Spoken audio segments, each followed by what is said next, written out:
Voilà, donc on va étudier la continuité de cette fonction f définie par f de x égale à partie entière de 2x moins partie entière de x. On sait que la partie entière, c'est toujours en entier. Donc on va utiliser ça. Et que la partie entière de x égale à x si x appartient à z et partie entière de x. X est compris entre la partie entière et la partie entière plus 1 si x n'appartient pas à z. Donc on va poser E de x égale à n appartient à z. Donc on essaie maintenant de calculer la partie entière de 2x. On a par définition de la partie entière, n sera inférieur ou égal à x qui est inférieur strictement à n plus 1. Et cela va entraîner que 2n sera inférieur à 2x inférieur ou égal qui est strictement inférieur à 2n plus 2. Comme 2n et 2n plus 1 ne sont pas consécutifs, donc on a deux valeurs possibles de E de 2x. 2n inférieur ou égal à 2x inférieur strictement à 2n plus 2 va entraîner 2n inférieur ou égal à 2x qui est inférieur strictement à 2n plus 1 ou bien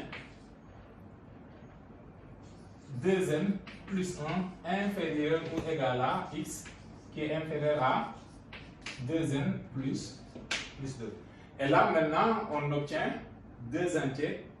Donc si 2n est inférieur à 2x qui est inférieur à 2n plus 1, la partie entière de 2x est égale à, ici c'est 2x, d'accord?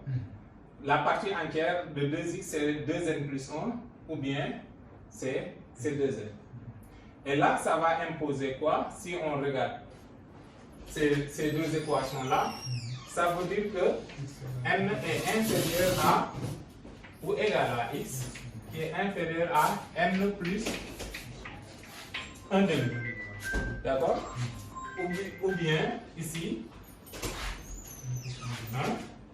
n plus 1 demi sera inférieur ou égal à x qui est inférieur à n plus 1. Donc on a maintenant deux intervalles et on essaie de voir maintenant sur ces deux intervalles-là quelle est la partie entière de 2x et la partie entière de x pour pouvoir écrire f de x sans le symbole partie entière. D'accord? Alors, si n est inférieur ou égal à x, qui est inférieur strictement à n plus 1 demi, et on sait que n plus 1 demi est inférieur à n plus 1. Alors, on a E de x égale à n. Et donc, ça n'a pas changé, la partie entière, ça ne va pas changer. Et dans ce cas, 2x sera compris entre 2n et 2n plus 1. Et dans ce cas, la partie entière de 2x sera égale à 2n. D'accord? E de 2x sera égal à 2n. D'où f de x sera égal à 2n moins n égale à n. Égal à n si x appartient à l'intervalle n plus 1 demi. Et l'autre c'est si n plus, donc je décale un peu, n plus 1 demi est inférieur ou égal à x qui est inférieur strictement à n plus 1, là on constate que derrière ici, il y a n. Et donc, comme les deux entiers là sont consécutifs, si on multiplie par 2, on a aussi 2n de ce côté-là. Si on multiplie par n, c'est pas. Je multiplie par n, j'obtiens 2n plus 1. Là.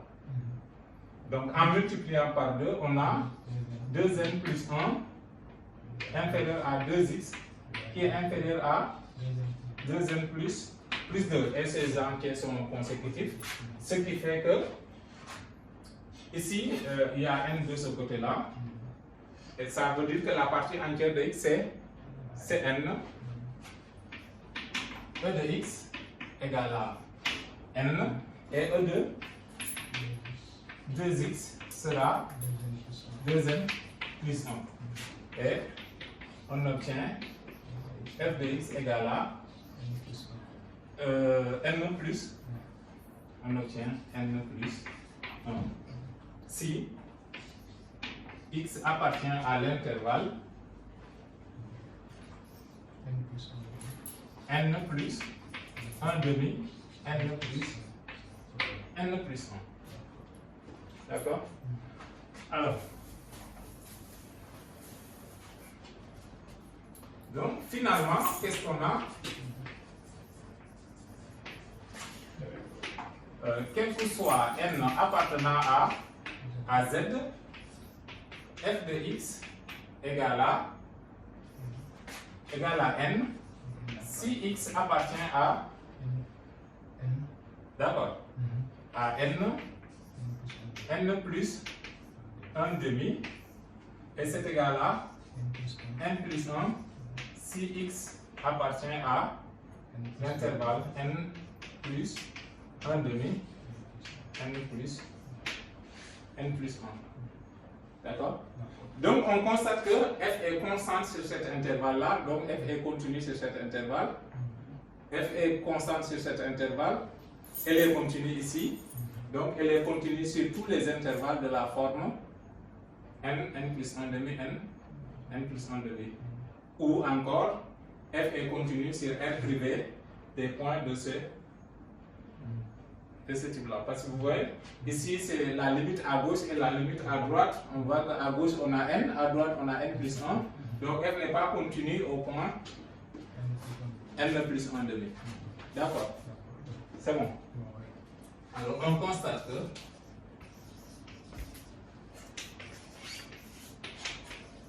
que quel que soit, d'accord, x appartenant à cet intervalle, l'intervalle n plus 1 demi, d'accord, f de x égale à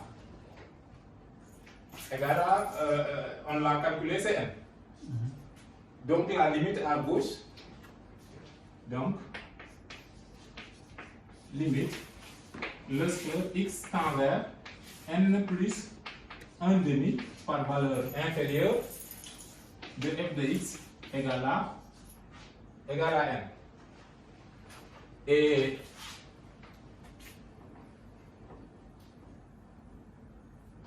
si x appartient à l'intervalle n plus 1 demi, n plus 1, on a f de x égale à n plus 1, ce qui implique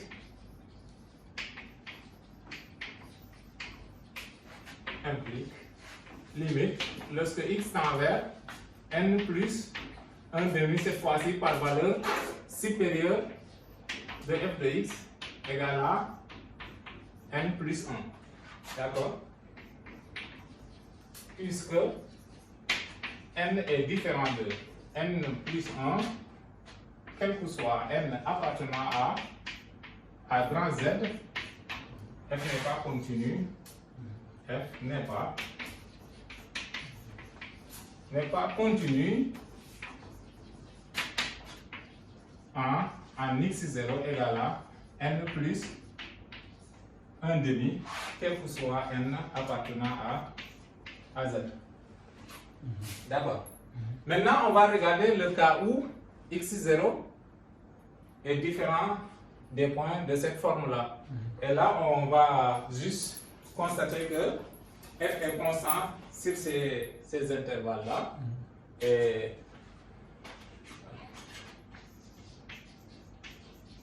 comme l'ensemble R, c'est égal à la réunion n appartient à grand N des intervalles de cette forme-là. D'accord? N plus 1 demi. D'accord? Réunion avec N plus 1 demi. N. En fait, l'ensemble R, c'est la réunion de ces intervalles-là. D'accord? Et que f est constante sur chaque intervalle, sur l'intervalle n plus 1 demi est constante aussi, parce que les deux constantes ne sont pas les mêmes, est constante sur n plus 1 demi, n plus 1, alors n est continu sur ces intervalles-là. Et donc f est continu sur, alors f est continu sur n plus 1 demi et sur n plus 1 demi, n plus 1, d'où f est continu